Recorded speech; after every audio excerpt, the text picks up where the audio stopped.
الله الرحمن الرحيم الحمد لله رب العالمين والصلاة والسلام على رسولنا محمد وعلى آله وأولاده وأزواجه وأصحابه أجمعين. سبحانك لا علم لنا إلا ما علمتنا إنك أنت العليم الحكيم. سبحانك لا فهم لنا إلا ما فهمتنا إنك أنت الجواد الكريم. رب اشرح لي صدري ويسر لي أمري واحلل عقدة من لساني يفقه قولي وأفوض أمري إلى الله إن الله بصير بالعباد. اللهم صل وسلم وبارك على سيدنا محمد وعلى سائر إخوانه النبيين والمرسلين عدد خلقك ورضا نفسك وزنة عرشك ومداد كلماتك. بسم الله الرحمن الرحيم. يا أيها الناس ضرب مثل فاستمعوا له إن الذين تدعون من دون الله لن يخلقوا ذبابا ولو اجتمعوا له وإن يسلبهم الذباب شيئا لا يستنقذوه منه ضعف الطالب والمطلوب ما قدر الله حق قدره إن الله لقوي عزيز. صدق الله العظيم وبلغنا رسوله النبي الهاشمي الكريم. Ya İlahel Alemin, kalplerimizi iman ve Kur'an nuru ile münevver eyle. Bizleri insan-ı kamil olma yolunda kaim ve daim eyle. Tam istikamete muvaffak eyle. Nefsin ve şeytanın şerrinden bizleri masum ve mahfuz eyle. Rızanı yapma, rızan istikametinde dinleme, rızan istikametinde olanları anlama, rızan istikametinde yaşama ve o hava içinde ölme cümleye nasip ve müyesser eyle. Cümlemizi cennet ve cemalullah şerefiyle şerefyab eyle. Amin. Bu hurmeti seyyidil mürselin velhamdülillahi rabbil alemin. Muhterem Müslümanlar, ilmi meseleleri anlatarak o meselelerin ışığı altında kainattaki hadiselere bakıyor, hadiselerin yüzünde lema'an eden Esma-i İlahi'nin cilvesiyle Cenab-ı Hakk'ın bir kısım sıfatlarına intikal etmiş oluyoruz. Böylece sıfatlarıyla muhat olan Zat-ı Ecelle Âlâ hakkında kanaatimizi kuvvetlendirmek, istediği manada, istediği şekilde ona inanmak arzusunu ishar etmiş oluyoruz. Yaptığımız şeylere göre değil, niyetimize istikamet versin, Allah niyetimize göre mükafatlandırsın bizi. İlk defa Cenab-ı Hakk'ın vücut ve ilmiyle beraber kıdem sıfatını arz etmeye çalıştığım bir derste, maddecinin mağlup olduğu aynı maddede Cenab-ı Hakk'ın kıdemini, evveli olmadığını anlatmak. Daha sonraki bir derste de Cenab-ı Hakk'ın iradesini arz etmeye çalıştım. Yine maddecinin boğulduğu, mağlup olduğu, altından kalkamadığı aynı hadiselerde Resul-i Ekrem Aleyhisselatü Vesselam'ın talimiyle, Kur'an'ın irşadıyla, irşad edenlerin işaretıyla, kainatta deveran ve cevelan eden hadiselerin başıboş olmadığını göstererek, irade-i ilahinin hakimiyetini hep beraber görmeye çalıştık. Zerreden seyyarata kadar her şey Allah'ın iradesiyle, onun istediği istikamette hareket etmektedir. Bu muhit, şamil ve külli iradenin taalluku dairesinden hariç hiçbir şey kainatta yoktur. Kanınızın içinde hareket eden, ilim diliyle al yuvarla, ak yuvarla dedikleri, kanın mevcudiyetini bir bakıma meydana getiren şeylerden ta en büyük sistemlere, galaksilere kadar her şey Allah'ın yedi kudretinde, sizin elinizde çevirdiğiniz tesbih tanelerini çevirmeden daha rahatlıkla, daha kolaylıkla çevrilmekte. Bunu bize nizam anlatmaktadır. Zira siz yaptığınız işlerin en küçüğünde küçük bir tegafülünüz, bir gaflete düşmeniz o küçük işi karma karışık eder, büyük işlerin karışmasına da sebebiyet verir. Ağacın dalını keseyim derken meyvesini kesseniz veya meyvesini keseyim derken dalını kesseniz, dalını keseyim derken ağacın köküne kastetseniz, o zaman çok külli dairede işlerinizi karıştırmış olacaksınız.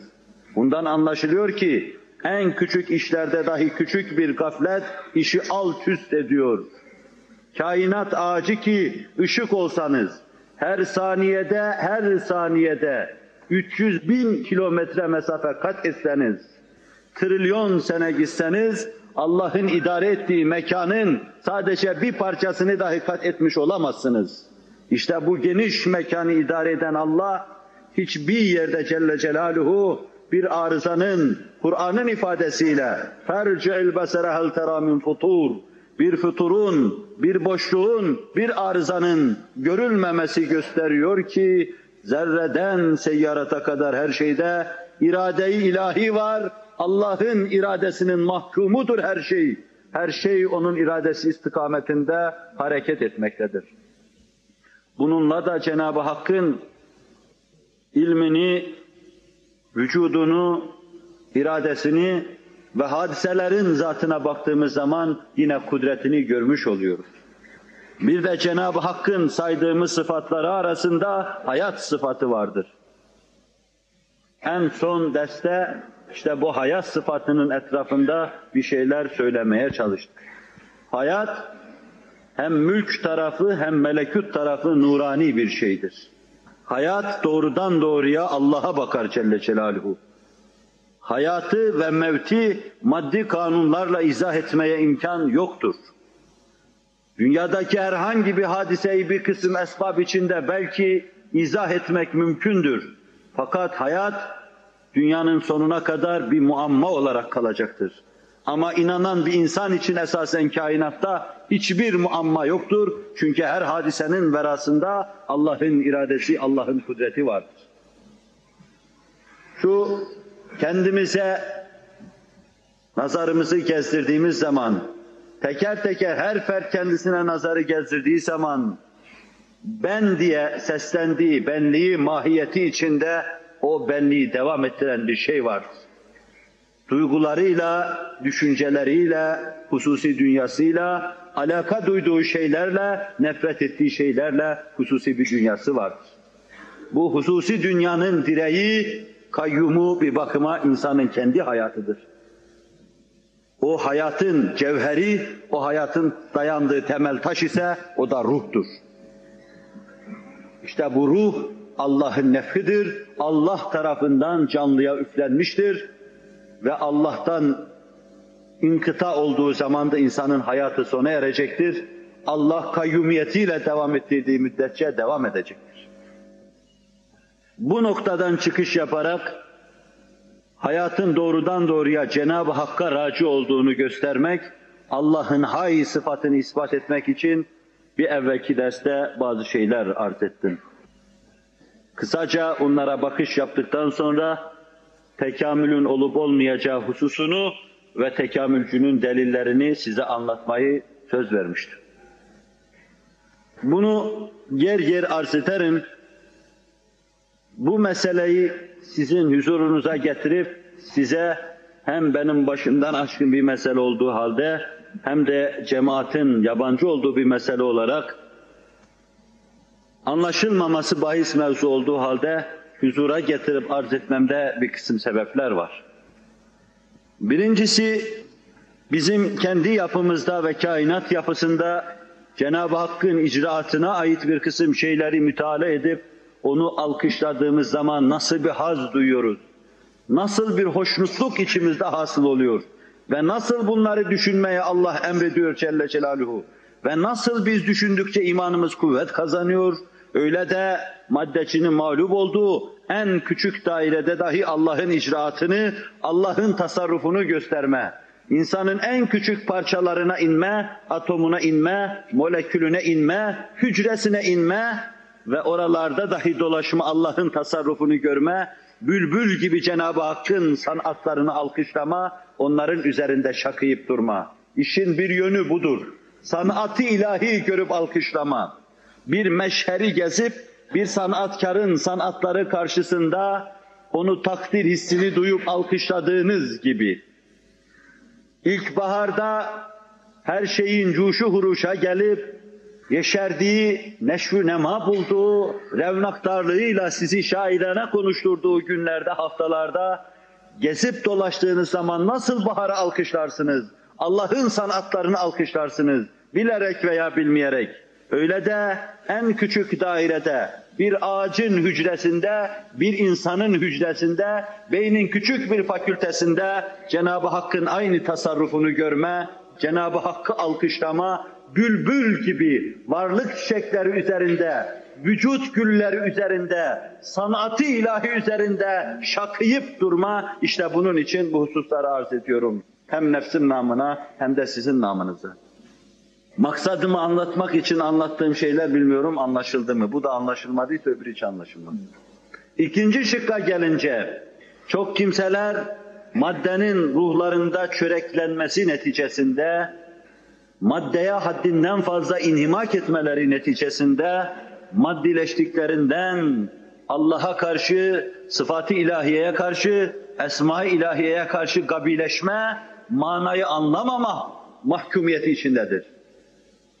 İşte maddeciyi gabileştiren, manayı anlamaz hale getiren, onu o hale getiren, aynı unsurlarda Allah'ın tevfik ve inayetiyle maneviyata götürücü yol bulma, oradan dahi delikler açma, Allah'a baktırma hususunu hep beraber müteala edelim diye bu çok zor, ağır, muğlak meseleleri arz etme lüzumunu hissettim. Her delikten Cenab-ı Hakk'a bakmamızı temin etmek için arz etmeye çalıştım. Her hadisenin arkasında Cenab-ı Hakk'a giden bir yol vardır. Her hadiseyi kurcalayalım, bu yolu bulalım ve daima huzuru kazanalım. Dikkat buyurun, şu gafletin hakim olduğu devirde, dalaletin alabildiğini hüküm ferma olduğu devirde, insan kendi bünyesinde ve kainatta devamlı yapacağı operasyonlar birbirini takip etmezse, yani daimi deliklerden, pencerelerden, menfezlerden, zat-ı bari ve şuunat-ı ilahiyeye bakacak menfez bulamazsa, gaflet içinde boğulur, ihlası da kaybeder, samimiyeti de kaybeder, neticede belki imanı da kaybeder. Her an yeni yeni menfezlerden, yeni yeni manaların müşahedesi gerektir. Her an daire-i üluhiyete karşı yeni yeni kapıların, pencerelerin açılması gerektir. Her an yeni yeni delilleri merdiven yapıp lahut alemine çıkmak gerektir ki insan şeytana, dinsizliğe, küfre yem olmasın, Allah'ı kaybetmesin, Peygamber Aleyhisselatü Vesselam'ı kaybetmesin. İşte bunun için bu muğlak yollara sülûk edilmiş oluyor.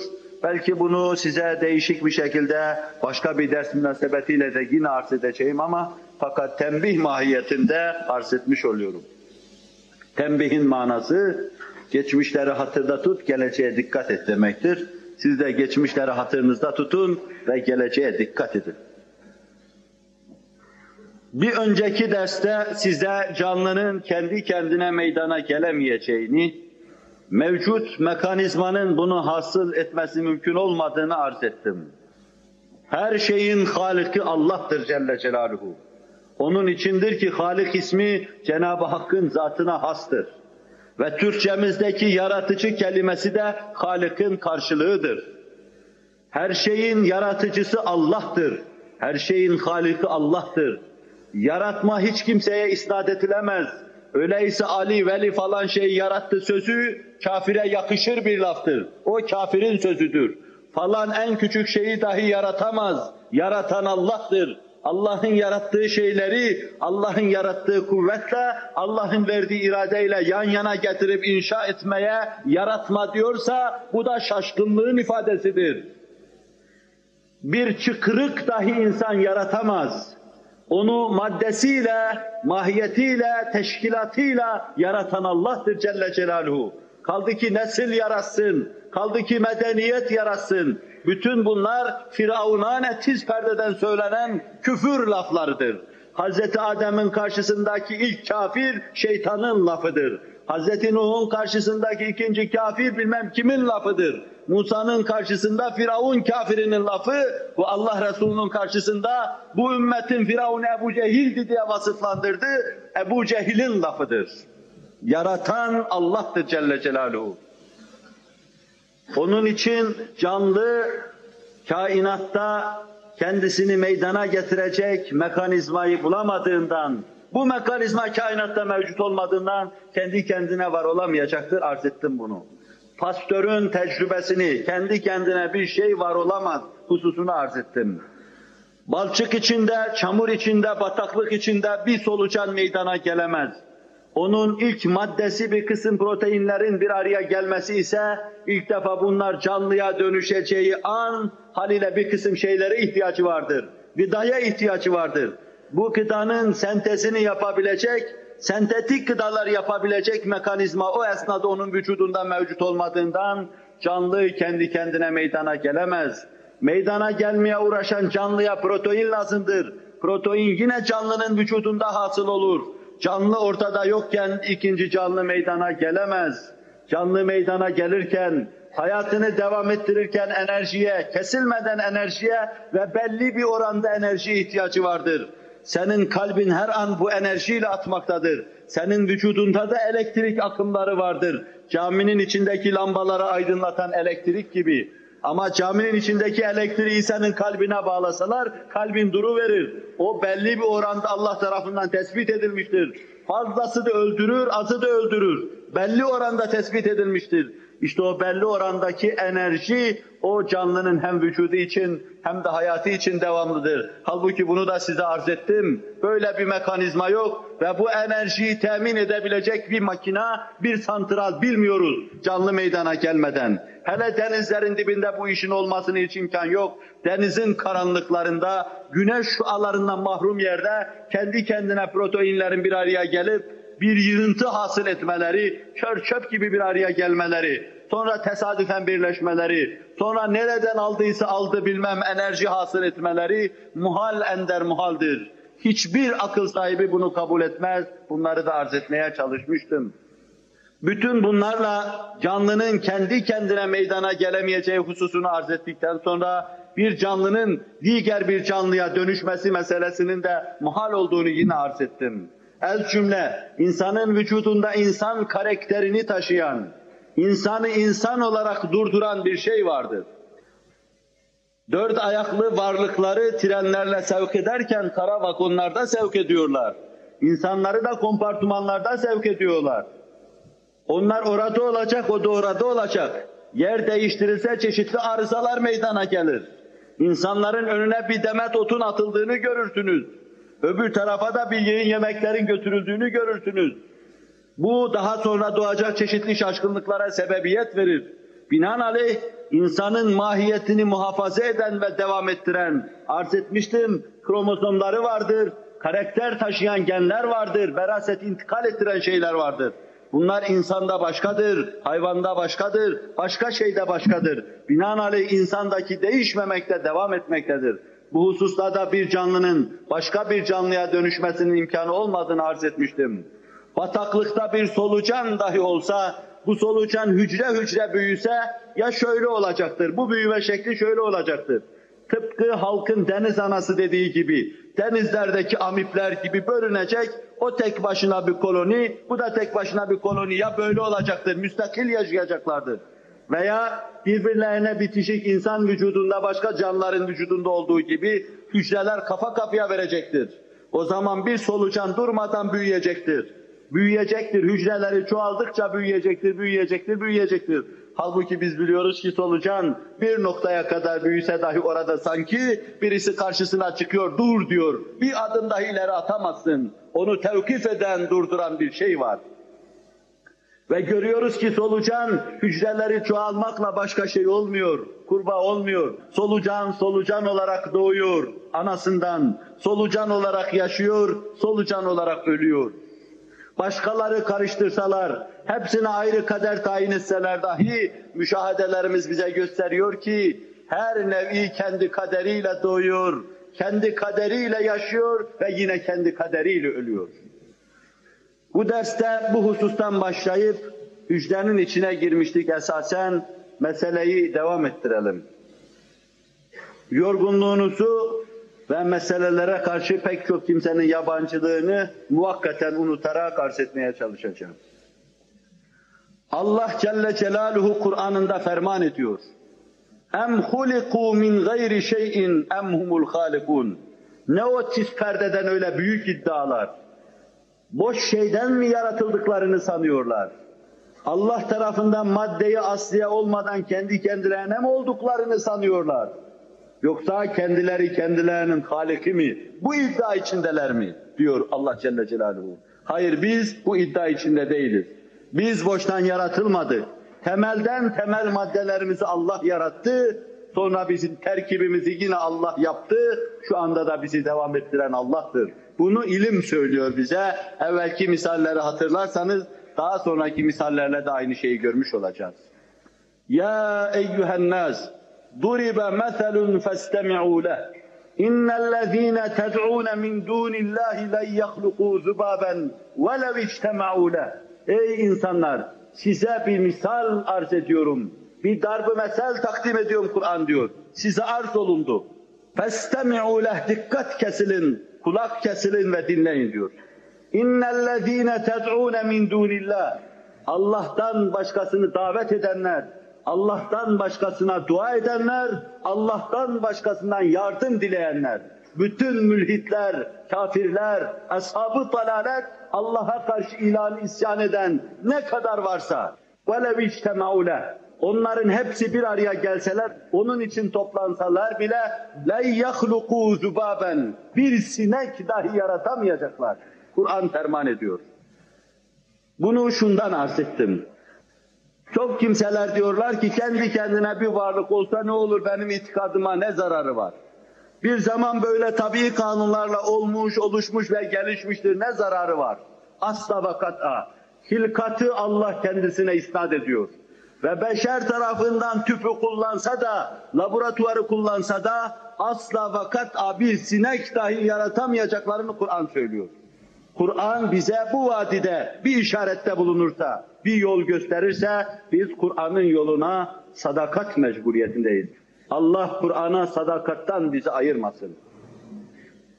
Onun için diyoruz ki ne bir sineğin yaratılması, bir solucanın yaratılması, bir amibin yaratılması, ne de onun Allah'ın emri ve iradesi olmadan bir şeye dönüşmesi asla ve kat'a bahis mevzu değildir.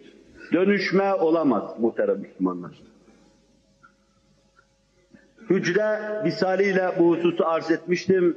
İnsan yapısının temel taşları olan hücreler bu dönüşmeye karşıdır. Bir hükümet gibi insan vücudunda ayrı ayrı hükümetler vardır. Eyalet idaresi gibi. Fakat merkeziyet sistemi hakimdir. İnsan kendi varlığının nasıl taşlardan yapıldığını bilmediği için kendini demir gibi, tunç gibi bir şey zanneder. Halbuki parça parça şeylerden meydana gelmiştir. Onun için bu parça parça şeyleri birbirine bağlayan, kenet olan ruh aradan çıktığı zaman insanı toprağa korlar, insanın parça parça o vücudu sağa sola dağılmaya başlar. Topraktan olan toprağa, havadan olan havaya, civadan olan civaya karışır gider. Demek insanı ayakta tutan esasen ruhu ve vücudundaki bu parçaları kenetleyen, birbirine bağlayan bir ruhu var. Her şeyin arkasında huvel hayyul kayyum dediğimiz, hayatı veren Allah ve hayatı devam ettiren kayyum, yine Allah vardır Celle Celaluhu. İnsanın bu teker teker her bir hücresi bir hükümet gibi işler. Devlet daireleri gibi çok sistemli, matematik kaidelerine uygun hareket yapmaktadır. Senin gözünde şöyle çubuksu hücreler varsa, vücudunun başka yerlerinde yuvarlak hücreler vardır, başka bir tarafında da kıl gibi hücreler vardır. Bunlar yerine göre yaratılmıştır. Gözdeki öyle olması lazım. Ciğerindeki hücre buraya gelse, bura ciğer gibi olur. Kıllarını bitiren hücreler, senin gözüne gelse gözlerin içinde kıl bitmeye başlar. Allah Celle Celaluhu her yerdeki hücreyi başka yaratmış, hepsine başka başka vazifeler vermiş.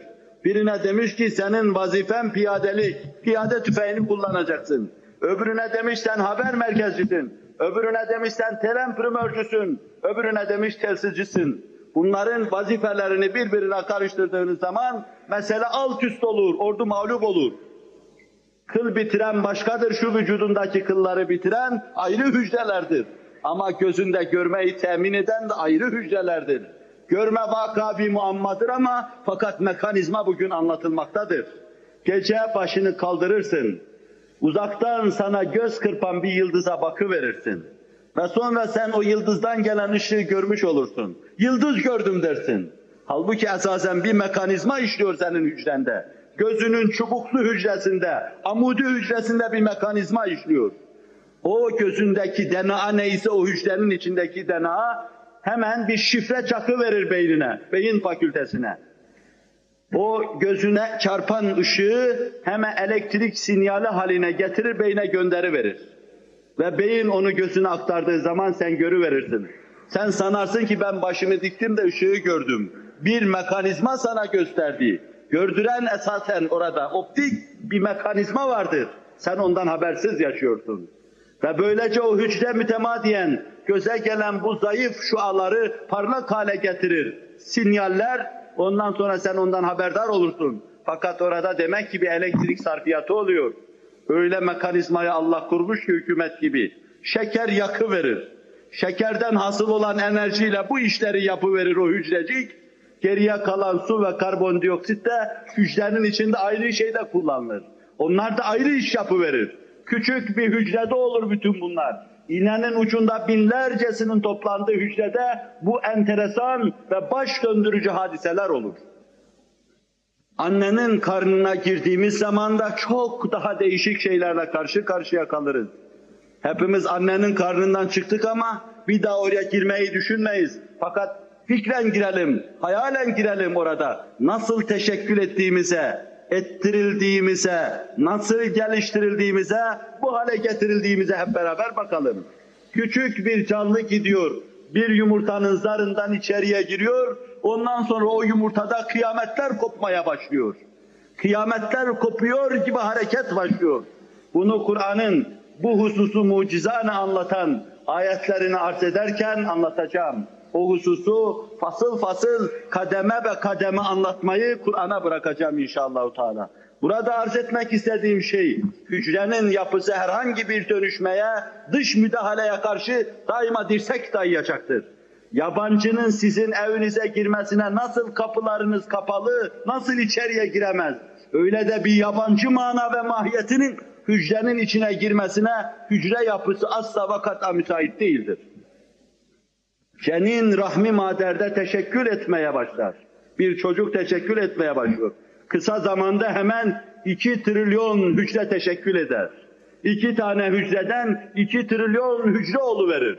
Olan yapışır kafa kapıya verir, caminin kubbesini meydana getiren taşlar gibi anlaşalım, uzlaşalım, Ali'yi veya Veli'yi teşkil edelim, canlıyı teşkil edelim der. DNA durmadan şifre yapar.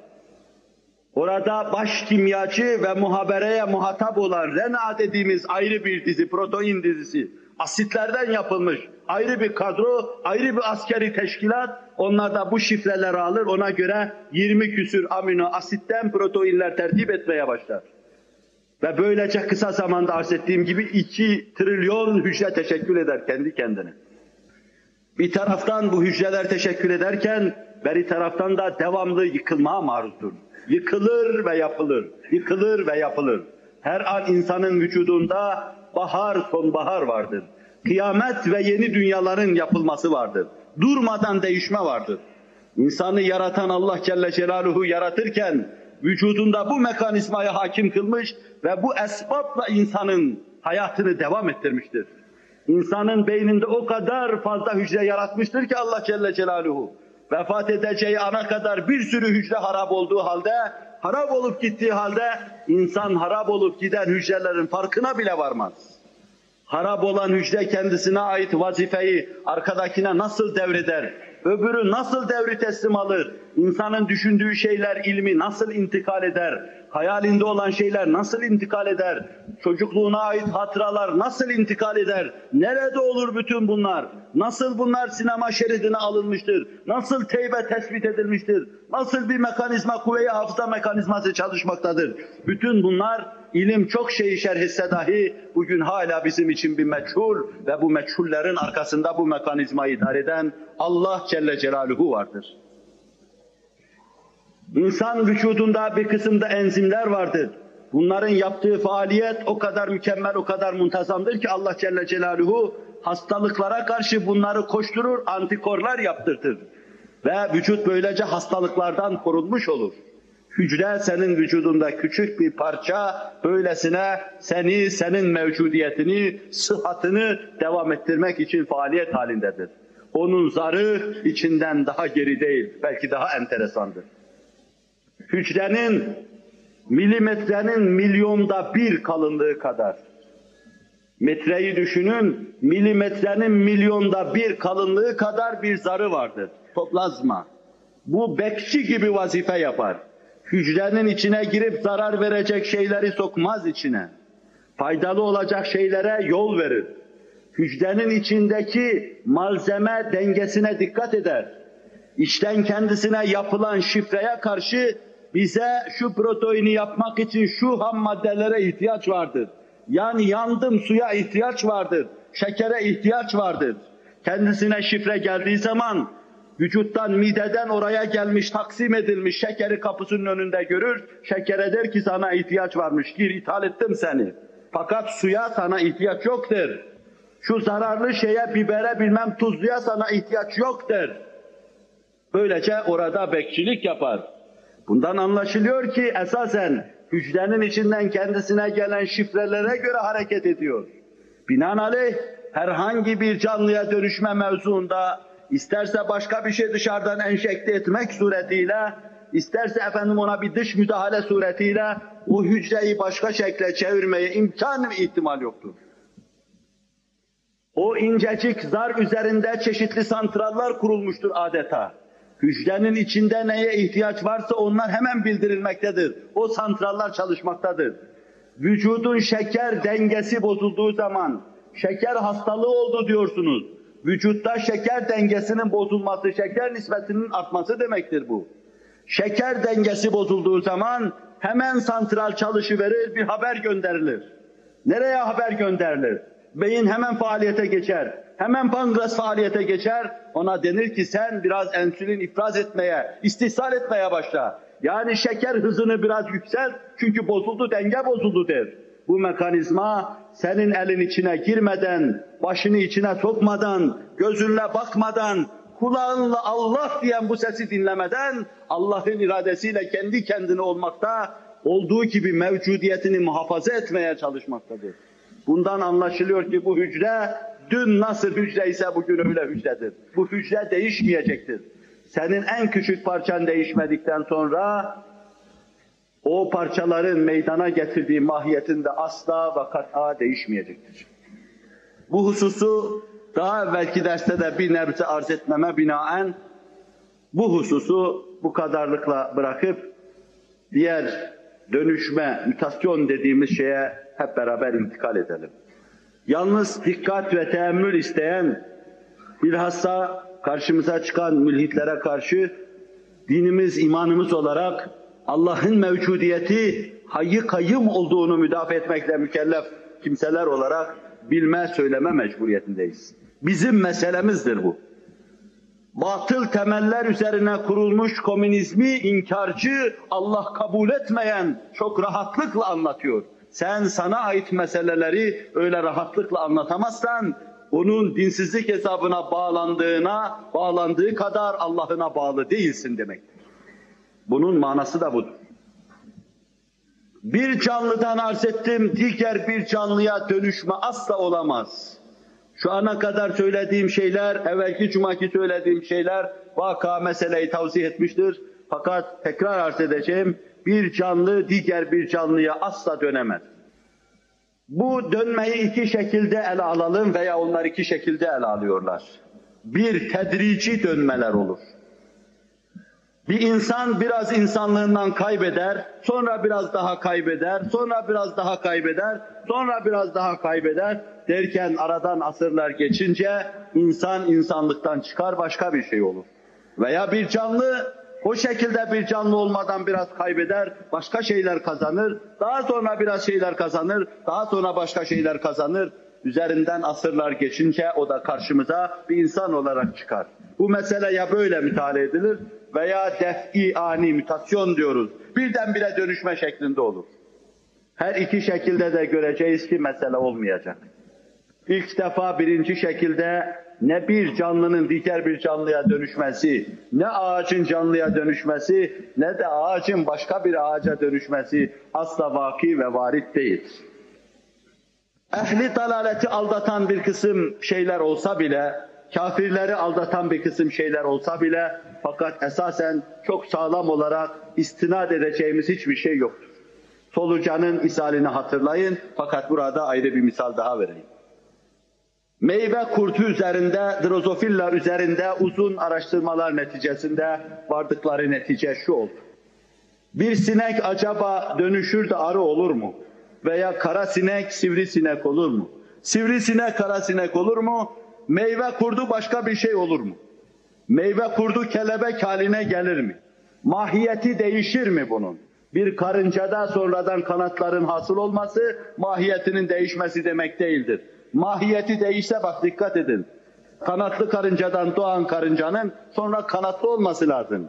Çünkü kazandığı şeyi aynıyla kendinden sonrakine intikal ettirmezse öbürü geliştiremez ki onu. Kanatlı karınca ne kazandı? Kanat kazandı. Bunu kromozomlarıyla kendinden sonra gelen oğluna miras bırakırsa oğlu da bu sermayeye bir şey ekler. Halbuki görüyoruz biz kanatlı karıncadan kanatsız çıkıyor. Sonra o da kanatlanıyor, o da ölüyor, sonra yine kanatsız çıkıyor. Bundan anlaşılıyor ki o haddi zatında bir tekamül değil, fakat Allah'ın tayin buyurduğu o sınır içinde çeşitli vaziyetlerde görünmeden ibarettir. Bunu daha mufassal misallerle arz edeceğim. Bu sinek veya meyve kurdu üzerinde yapılan denemede şu netice elde edildi.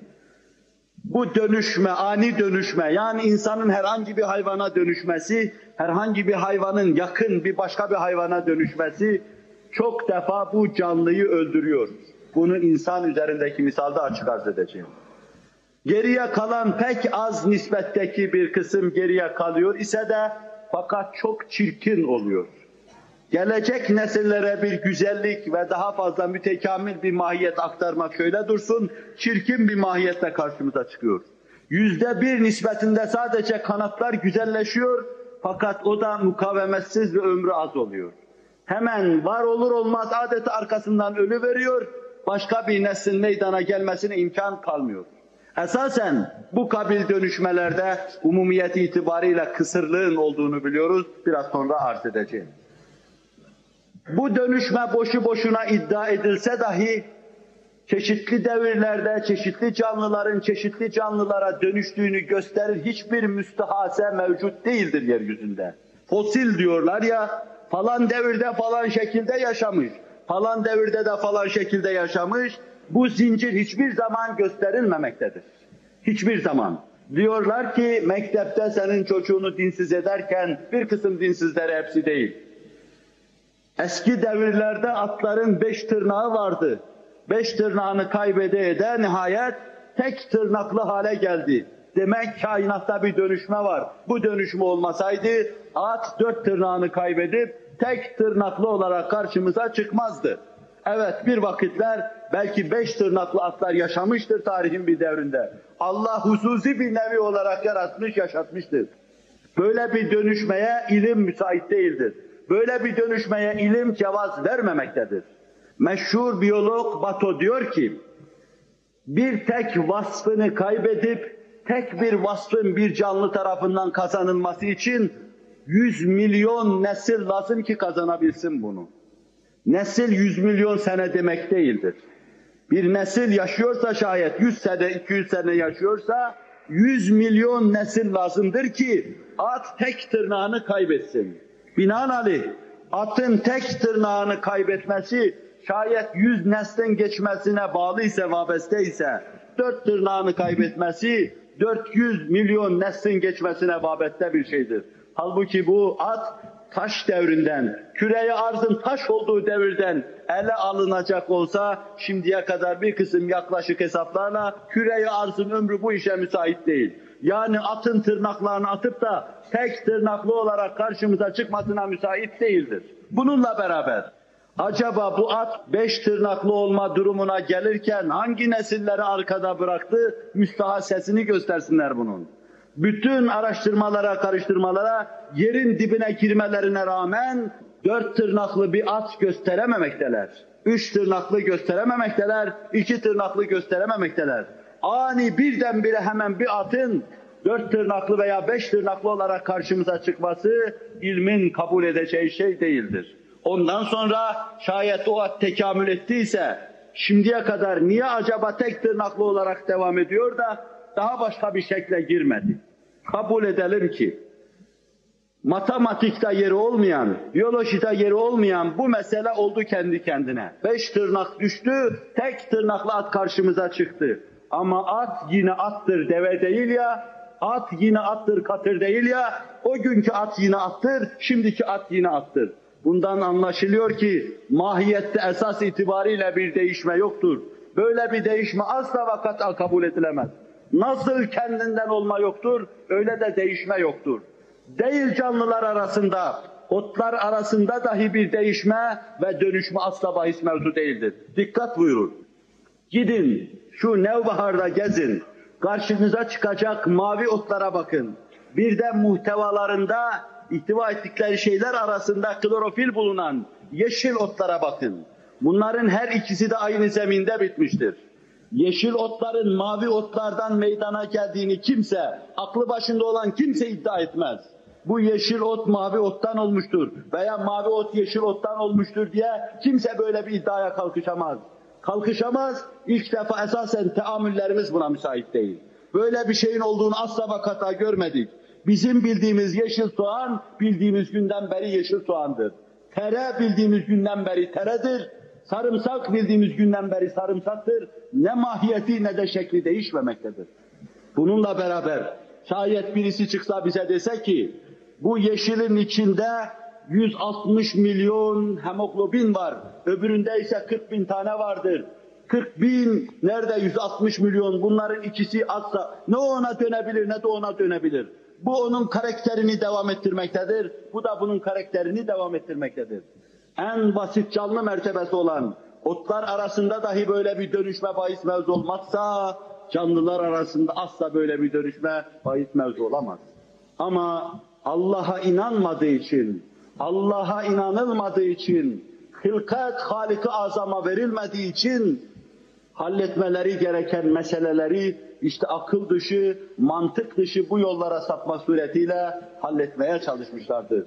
Heyhat, hakikat daima yüzü örtülü, mestur olarak kalacak. Onlar dalaletleri içinde baygın baygın dolaşacak. Allah onları Darüsselam'a davet edecek, fakat onlar bu davete icabet etmeyecekler. Cenab-ı Hak kalbimizi bu terennüme müteveccih kılıp bizi o davete icabet edenlerden eylesin. Rusya'nın temsilciliğini yaptığı bütün bu mevzudaki araştırmalar hiçbir semere vermemiştir. Son ilim dünyasında yeni üniversitelere getirilen bir husus var, o hususa da ayrıca temas edeyim. Teypte de dinlenir, arkadaşlar da naklederler. Tütün yaprakları üzerinde bir kısım enteresan hadiseler ehli küfrü, ehli dalaleti bir hayli sevindirdi. Fakat sevinçleri gırtlaklarında kalıver. Tütün yaprakları üzerinde meydana gelen bir kısım parazitler var. Bu parazitler de bir kısım amino asitlerden teşekkül ediyor. Biraz evvel arz ettiğim insan vücudunda kullanılan malzemeden teşekkül ediyor. Fakat bunlar dış vasadın tazyikine karşı mukavemetli, varlıklarını devam ettirmeye, sürdürmeye mukavemetli şeyler. Santrifüjün içine koysanız, çevirseniz, dışarıya çıkarsanız yine hayatını muhafaza ettiğini görüyorsunuz. Tütün yaprakları üzerinde kurutulduktan sonra bir kısım böyle canlıların hareket ettiğini görünce tam dediler, kendi kendine oluyor. Kendi kendine oluyorsa öyleyse teşekkür eder, gelişir. Ondan sonra dönüşme de olabilir. Bu işin temelidir. Fakat sonra anladılar ki hayır, bu kendi kendine oluşma değil. Yapraklar üzerinde meydana gelen DNA asidi veya DNA asidi hangisinden teşekkül etmişse onlar dış vasata karşı mukavemetli, hayatını sürdürme mevzuunda ciddi, azimli bir kısım varlıklardan, bakterilerden ibaret. Sevindiler fakat sevinçleri gırtlağında kaldı. Herkesin sevinci gırtlağında kaldı. Bu mevzuda gayet ciddi, samimi ve azimliyiz inşallah Teala. İlmin elimize verdiği her şeyi değerlendirme hususunda da azimliyiz.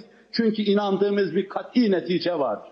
Kainatı zerreden kürelere kadar yaratan Allah'tır. Hilkatta kimsenin müdahalesi yoktur. İlk yaratılış bizim için muamma ve mucizedir. Bu Allah'ın eliyle meydana getirilmiştir. Bu işe kimseyi şerik edemeyiz. Kimseyi ortak kabul edemeyiz. Allah la şerike leh'tir. Her şeyinde eşi ortağı menendi yoktur Allah'ın Celle Celaluhu. Onun için ciddi, azimli ve ısrarla meselenin üzerinde duruyoruz. Her şey avamca bir tabirle arz edeyim. Bu mevzudaki bütün faaliyetler ve gayretler fiyasko ile neticelenmiştir. Bu tedrici olarak mütasyon dediğimiz dönüşme, ani dönüşmelere gelince bunun hikayesi de şudur. İlim dilinde bu ani dönüşmelere, yani bir babanın kendine benzemeyen, insana benzemeyen evlat meydana getirmesine diyoruz. Anomali denir buna. Bir baba kendine benzemeyen bir evlat meydana getirir, evladı da kendine benzemeyen başka bir evlat meydana getirir, derken değişir gider ve bugünkü hal olur. Hücre bir gün düşünmüş böyle yapmıştır, öbürü öyle yapmıştır, derken insan haline gelmiştir, düşünürler. Halbuki biz biliyoruz ki, ilim söylüyor ki, yapışık olarak dünyaya gelen ikizleri dahi bir müddet yaşatmak mümkün olduğu halde, belki uzun süre yaşatmak mümkün olduğu halde, anomali olarak doğanları yaşatmak asla ve kat'a mümkün değildir. Babasına benzemeyerek doğan, bir uyuşmazlık içinde meydana gelen yavru ölecektir. Asla yaşamayacaktır. Muhal farz, yaşamayan bu varlığa biz yaşadı diyelim. Ve yine biliyoruz ki anomali olanlar umumiyet itibariyle kısırdır. Kısırdır yani, ne erkek erkeklik işini yapabilir, ne de dişi dişilik işini yapabilir. Babasına benzemeyerek ayrı, değişik bir şeyde meydana gelen canlılar arasında müşahede ediyoruz. Atın, affedersiniz, işleğe en yakın olduğunu görüyoruz. At ve işleğin birbiriyle mukarenetinden bir varlık meydana geliyor. Suyu edep saymayın meseleyi anlatırken. Buna da katır diyoruz. Ve görüyoruz ki anomali olan katır yavru meydana getirmiyor. Kısır kalıyor, akim kalıyor.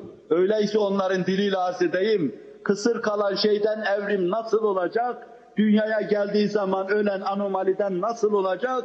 Ve sonra bir gün bir tesadüfle birisi böyle dünyaya gelmiş de bu erkekse ona dişi lazımdır.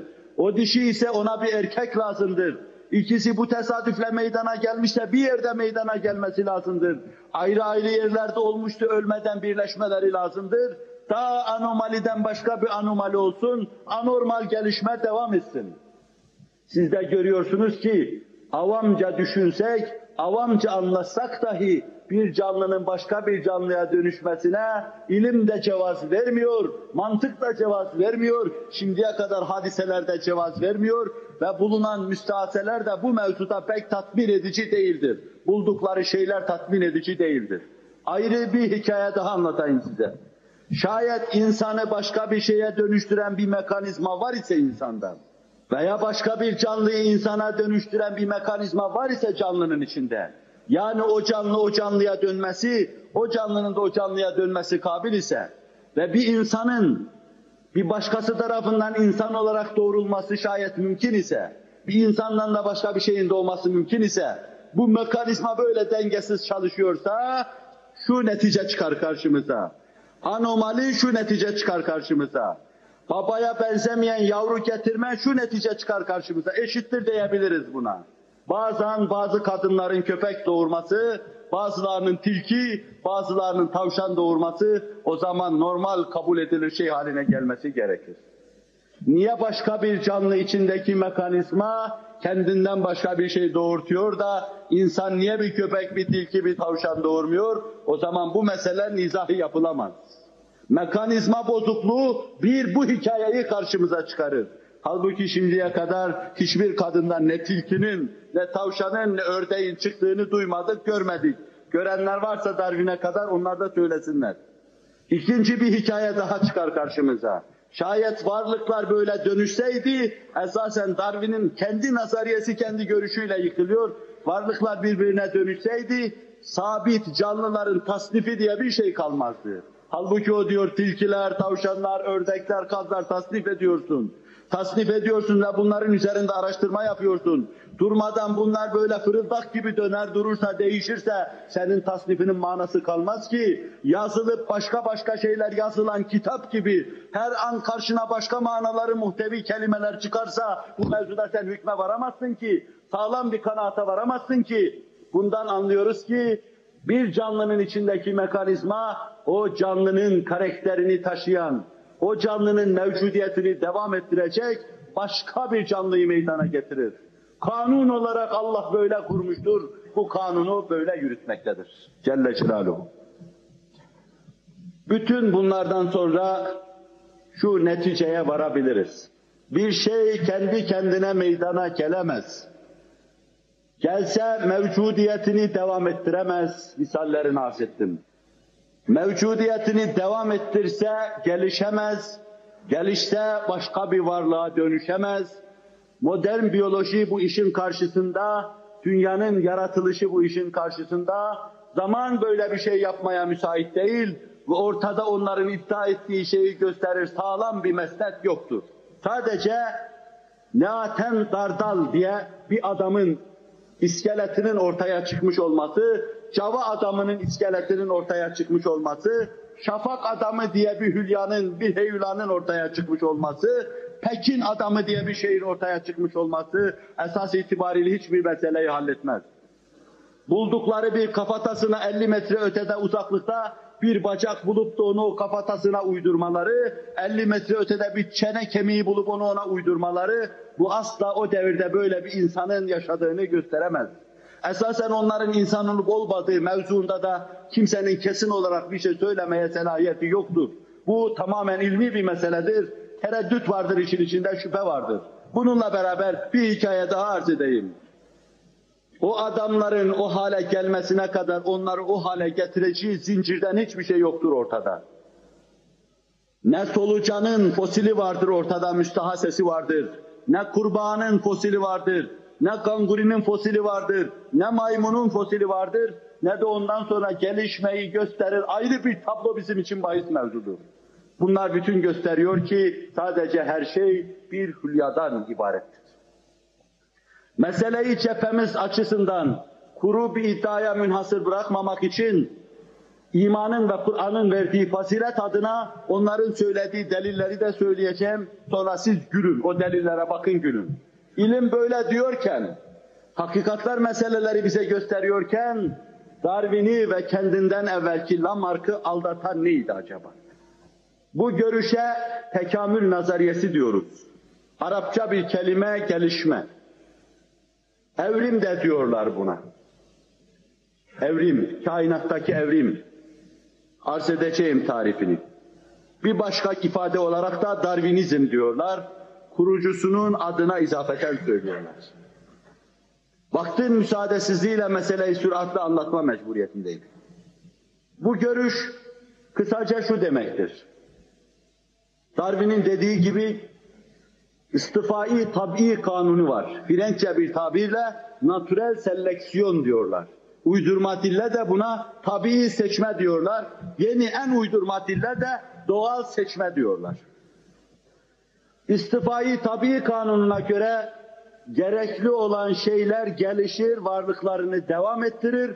gerekli olmayan şeyler yok olur, tarihe karışır. Hayat bir mücadeleden ibarettir. Hayat için lüzumlu olan şey var olacak ve varlığını devam ettirecektir. Yok olan da yok olup gidecektir. Ve Darwin kitabında, Nevilerin Türeyişi adlı kitabında misal veriyor. Yılanın ayakları diyor gereksiz olduğu için veya yılan yerde sürünüp durduğu için ayakları yok olmuştur. Yılan yerde süründüğü için ayakları yok olmuştur. Demek bir dönüşme var, demek insan solucandan meydana gelmiştir. Zürafe ağaçlardan, yüksek ağaçlardan otluya otluya boynu uzamış, ayakları da uzamıştır. Böcekler sıçraya sıçraya ayaklarında elastikiyet hasıl olmuştur. Demek dönüşme vardır. Meseleyi böylece bırakmayalım. Yılanın ayakları olsaydı hiç yerde sürünür müydü? Ayakları üzerine yürürdü, o zaman ayakları zürafenin gibi uzardı değil mi? Yılan yerde süründüğü için ayakları gereksiz olduğundan kaybediyor. Ayağı olsaydı hiç sürünür müydü? Sizin ayağınız olmadığı zaman emekliyorsunuz, ayağınız olduğu için üzerinde geziyorsunuz. Zürafe otları, ağaçları otluya otluya boynu uzadı. Halbuki ormanların düşmanı keçi zürafeden daha çok başını dikiyor, ağaçları otluyor. Onun boynu niye şimdiye kadar uzamamış? Zavallı devenin günahı nedir? Başını eğip aşağıya doğru dikenler otladığı halde onun boynu uzamıştır. Sırtlanın günahı nedir? Ön ayakları uzamıştır. Tavşanın kusuru nedir? Arka ayakları uzamıştır. Görüyorsunuz ki Darwin'in delil olarak getirdiği şeyin aslı da yok, faslı da yok, astarı da yok. Diyor ki ben böyle bir şeye tevessül ettim. İnsanla diğer varlıklar arasında bu birbirine geçme meselesini benzeyişe bağladım. Müstahaseleri bulamadığımdan ötürü.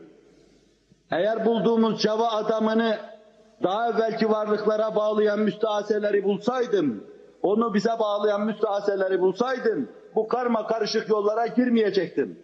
Bulamadığım için itiraf edeyim, benzetmelerden istifade etmeye başladım. Benzetmelerini de, güldürücü benzetmelerini de arz edeyim size.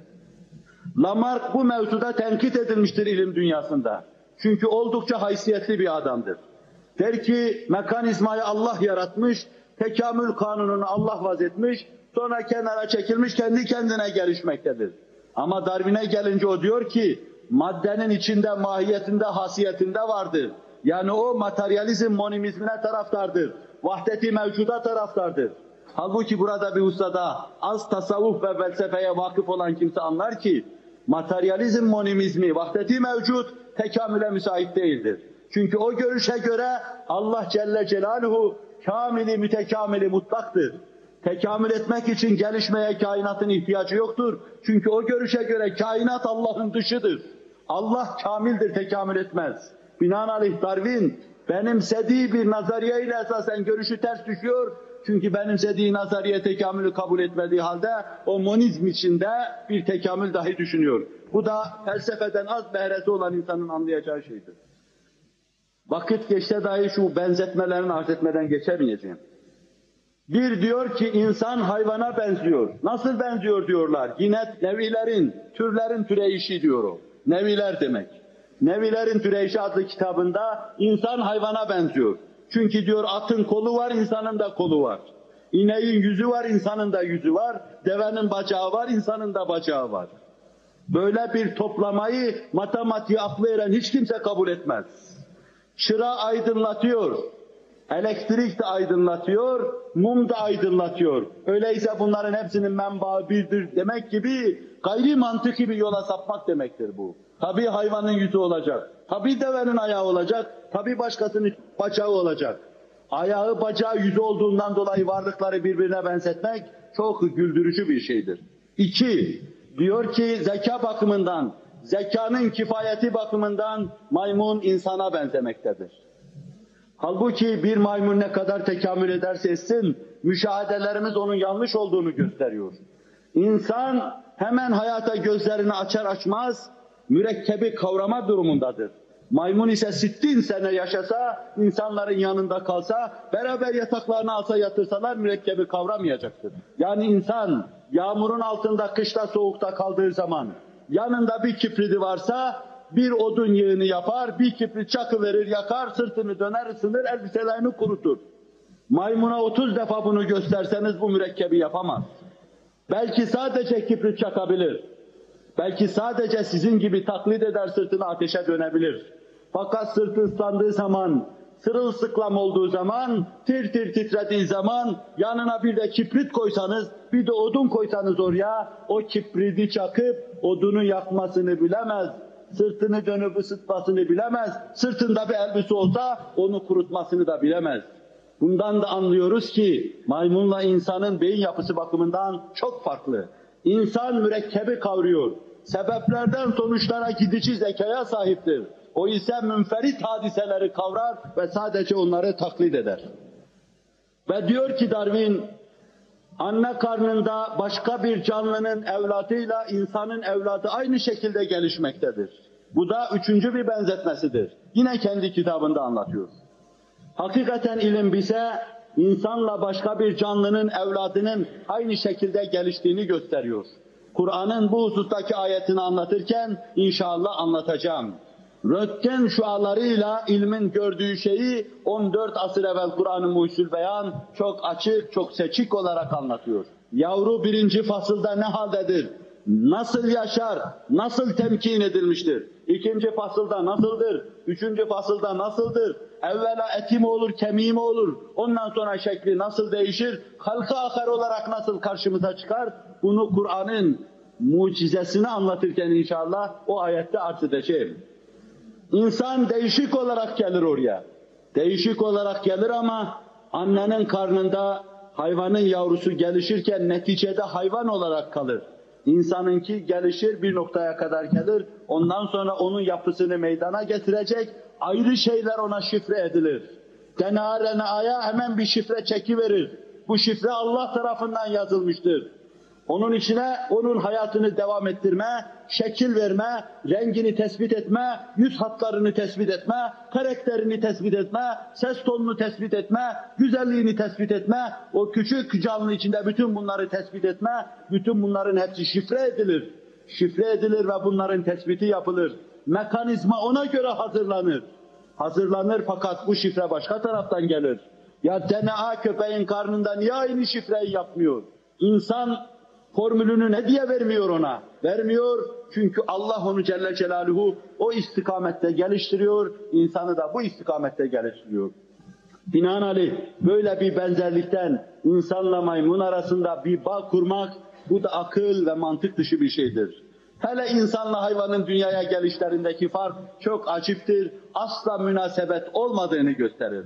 Çünkü insan varlıkların tekamül etmiş şeklidir. Dünyaya geldiği zaman en mütekamil şekilde gelmesi lazım. Mesela dedesi sayılan ineğin yavrusu, dedesi sayılan mandanın yavrusu, bunlar dünyaya gelir gelmez birkaç saat sonra nereden besleneceklerini, annenin memesinin nerede olduğunu hemen öğrenir, hemen ayağa kalkar, hemen mücadeleye girişirler. Halbuki insan 20 senede hayrını şerrini öğrenemez. Eğer atalarından kendisine bildirici, öğretici, kemal kazandırıcı böyle bir şey intikal etmiş olsaydı, bu karakter intikal etmiş olsaydı, eskiden doğan çocuklar aptal bunak, şimdi doğan çocukların her birisi Sokrates gibi dünyaya gelmesi gerekirdi. Darwin bu noktada ciddi bir galat ve gayri mantıklık içindedir. Bir de rudimenter dediği güdükleşme meselesi vardır. Onu aldatan hususlardan bir tanesi de budur. Ne demek güdükleşmek? Darwin der ki, insanda çok kullanılan uzuvlar gelişir, az kullanılan, işe yaramayan uzuvlar da yavaş yavaş güdükleşir. Mesela insanın kulağı uzun kulaklıklardan güdükleşmiş bu hale gelmiştir. Çünkü insanın en yakın babası olan kanguru kulağı uzundur. Halbuki insanın kulağı kısadır. Demek ki bu çok lüzumlu olmadığından bu hale gelmiştir. Meselenin kuruluşunda tamamen felsefesizlik, mantıksızlık vardır.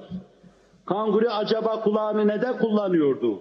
İnsan hitabette, mevizede kullanıyor, gelişmesi, uzaması lazım bu kulağın. Ormanın içinde dursa dahi o lahuti ve tabii müzikten insan yine istifade eder, kulağını kabartır.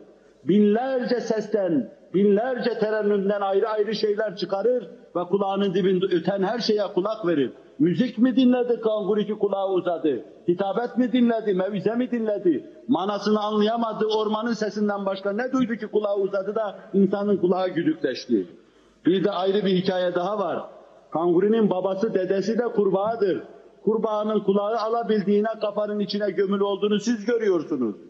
Sonra o bir şey dinleme, duyma lüzumunu duymamış. Halbuki durmadan vıyak vıyak öter durur. Birinin kulağının uzaması gerekseydi kurbağanınki gerekirdi. Neden kanguruda kulak uzadı, neden insanda yeniden güdükleşti? Gösteriyor ki bu da tamamen mantık dışı bir iddiadır. İşte bununla Darwinizmi destekliyorlar. Buna ilim diyorlar ve biyoloji adına safsataları, bu safsataları senin çocuğuna, senin evladına mektepte okutuyorlar. Bu safsatalar okutuluyor ve bunlara müsbet ilim deniyor.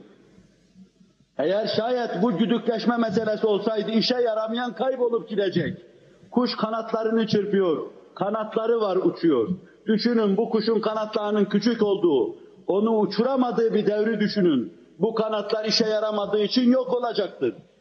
Tesadüfen bu kanatlar kendi kendine nasıl büyüdüyse büyüdü, işe yaradığı için durmadan gelişecek.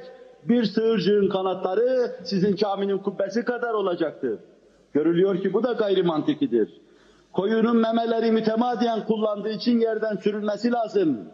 Büyüdükten sonra nesline bunu intikal ettireceği için aradan asırlar geçtikten sonra gelecek koyunların arkadan memelerini taşımak için bir de el arabası taşımak icap edecek. Halbuki bunun da böyle olmadığını, dünyaya gelen her yavrunun memelerinin göğsüne yapışık olduğunu görüyoruz.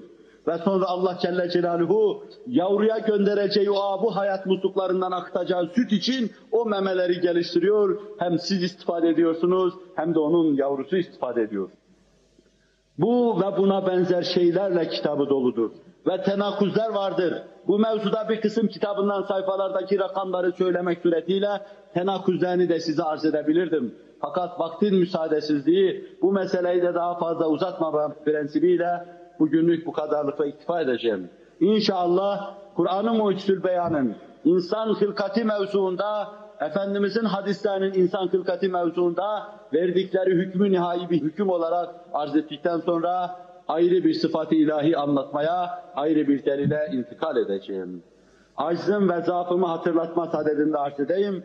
Bu mevzu esasen bir tabibin, fen tahsili yapmış bir insanın Kur'an ilimleriyle beraber mezcedip anlatması gereken bir husustur. Biz burada sadece bu işi iyi becerebilecek, iyi çevirebilecek kimselere fikir verme maksadıyla söylüyoruz. Perişan, böyle dağınık, bu laflar esasen bir şey anlatmasa bile size, fakat bir şey anlatabileceklere bir şeyler anlatmış olur.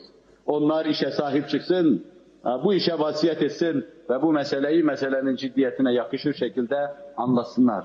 Allah tevfikini yar etsin. Bizi hakikati uzmayı bırakıp da bu kabil safsatalara düşmeden, gayri mantıki, gayri akli şeylere düşmeden masum ve mahfuz buyursun. Lillahi Teala'l-Fatiha.